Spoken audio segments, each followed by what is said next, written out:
This is the DONUT SMP, and this is a teleport trap. Something that the admins of the DONUT SMP thought that they fixed for good. Little do the admins know, I am 2 steps ahead. Okay, now it is time for the actual important part of the video, which is the actual trap. So, of course, to start off like any other tutorial, you're just going to break a block and put a honey block in it, like so. And then you're going to want to put your solid block on top of the honey block. Now I know that this does not work and that nothing will happen. Place a slab next to it with 2 sticky pistons, like so. And you can use either glass or a solid block for this part. So you're going to add your glass. I'm going to be using glass. You can add a solid block. And I'm going to add them like this as well. Now you're going to get your 2 dispensers. And after you build up 2 blocks on both of these sides, you're just going to place them like so. And then you're just going to get 2 hoppers. And you're going to put shulkers of armor stands on each of them. Or you don't have to if you don't want as many armor stands, but I definitely recommend having a lot of armor stands. Because of the new armor stand physics, it's now a lot easier to break armor stands quickly. Now, all you're going to want to do is you're going to add 2 redstone dust like this, and a repeater.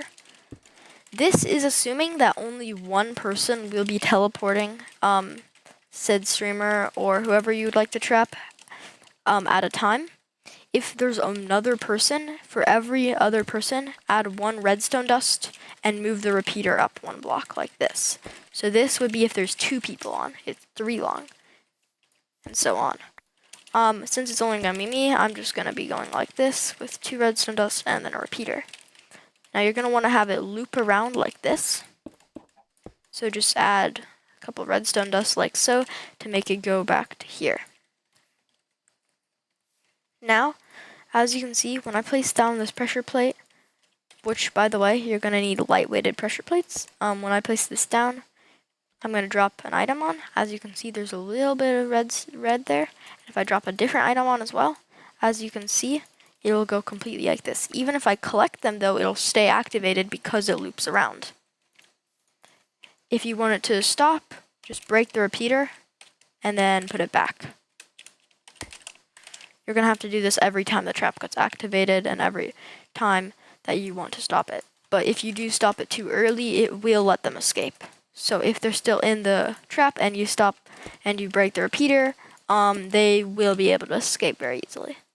Because it'll completely break the trap, basically. Now, what you're going to do is I'm going to break the pressure plate for now. And I'm going to actually go and I'm going to place a glass block up here. And you're going to buy an ender chest. Or you can also use spawners if you like. But I'm going to be using ender chests because then sometimes there's a chance that they accidentally drop in a valuable item in their e-chest. This is rare, but sometimes it could happen. But if you would like them to just not escape, it is better to use spawners. Now, add a glass block or your solid block up here, and add 2 blocks right here. You can break this block right here.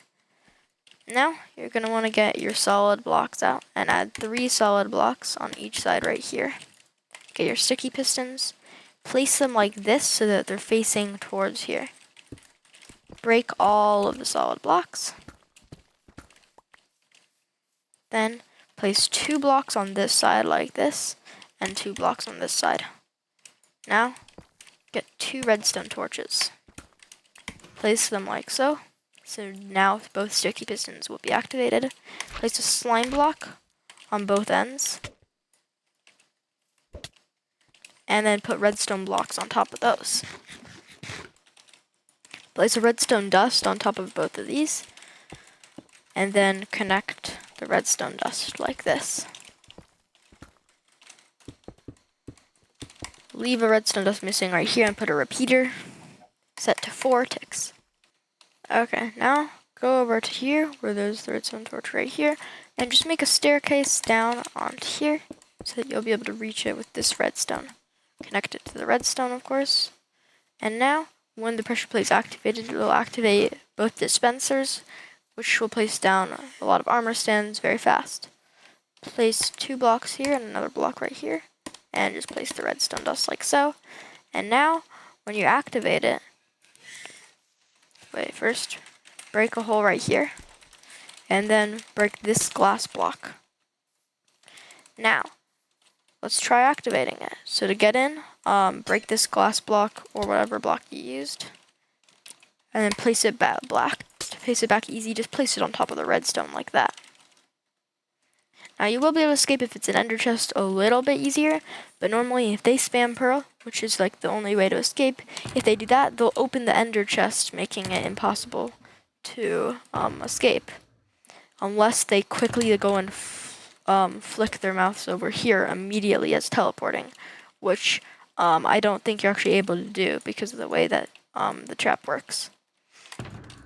It will go too fast. So now, what you're going to do is when you're going to send someone, the person you want to trap, a teleport here request, or it can be a TPA if they're TPing to you. And then as soon as they accept, place the pressure plate down like this and look directly at the E-chest. You literally don't have to do anything else, and the trap will do it completely for you. And now, since there's nobody else actually teleporting, I'm just going to drop an item, which will also activate it. Actually, I should probably get out of it first, because I don't want to be trapped with it. But, look. So now you go here, and look, as you can see, it'll start rapidly placing armor stands, and as well as that, they go on top of a block so that you'll be able to shoot their feet with no issues at all, and they won't be able to escape. I'm going to break all them. Now it is almost done, but remember, every time you disable the trap, make sure to put your repeater back, and make sure to also break this polished deep slate, or whatever your solid block is actually, and place it back on top of the honey block. Now, there's just one thing more, and then it's completely done. So add a redstone torch right here with a block right here, 2 blocks below it, and put a redstone dust on top of it. Put a trapdoor on that block, and now make a hole. So make a hole 8 blocks deep. So 1, 2, 3, 4, 5, 6, 7, and 8. I'm gonna dig an extra block actually, just in case, you know. And then you're gonna add soul sand at the very bottom. Now you're gonna place a water bucket and make sure it's at the very top, no less. I did it wrong. There. And now go back to the bottom, place kelp going up all the way to the top, and break all of the kelp. Now after a second, it will rapidly move you up like this. And now if you throw a pearl directly down like this, as you can see, it will float up here. And when the trapdoor is pulled like this, you'll be teleported there. Make sure that it's open though, for when you're doing it. So now just keep it like that. So now, if you go back in the trap, place this solid block back, and I go on the lightweighted pressure plate. Then if you drop any item, as you can see, it'll pearl you out, and then it'll start placing the armor stands, killing the person, as they obviously won't be teleported out. Make sure to reset it like this. Just break all the armor stands. Make sure to not use a fire aspect to break all the armor stands for you though, as those will actually just burn all the armor stands, and you will lose a decent bit of armor stands. And now, if you want to kill them, here is the tutorial. And now, obviously, after you teleport them, here's how to kill them. So you're just gonna buy a bow. I have one in my ender chest, and you're gonna get harming arrows. Make sure they're harming arrows. Make sure they're instant damage too. And then when this gets pulled, so I'm gonna just show you, like, for example, when it gets pulled, right? So let's go here and here, right? Say it got pulled, right? Like this. Let me break this. You're just gonna shoot their feet like that, because their feet will be down on the slab. And then just break the repeater, and yeah, you will be able to kill them. And this is the best trap on the Donut SMP possible.